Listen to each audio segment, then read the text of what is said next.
কবিতা বাবরি মসজিদ।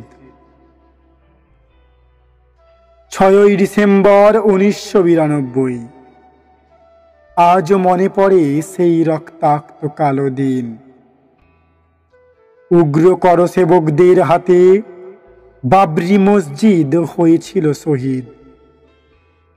বাবরি মসজিদ ছিল না শুধু একটা উপাসনালয়, ছিল ভারতের ঐতিহ্য, ছিল মুসলমানদের হৃদয়।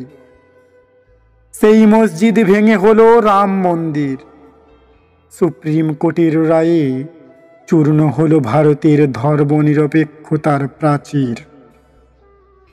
পুনরায় তৈরি হচ্ছে মুসলমানদের আবেগ, বাবরি মসজিদ। এই ঐতিহাসিক পদক্ষেপ নিলেন মাননীয় হুমায়ুন কবির। 6ই ডিসেম্বর 2025 মুর্শিদাবাদে সাড়ম্বরে হলো মসজিদের শিলান্যাস। রচিত হলো নয়া ইতিহাস, নয়া উপন্যাস। বেলডাঙায় দাঁড়িয়ে থাকবে স্বমহিমায় উন্নত শিরে। বাবরি মসজিদ ছিল, আছে, থাকবে মুসলমানদের অন্তরে।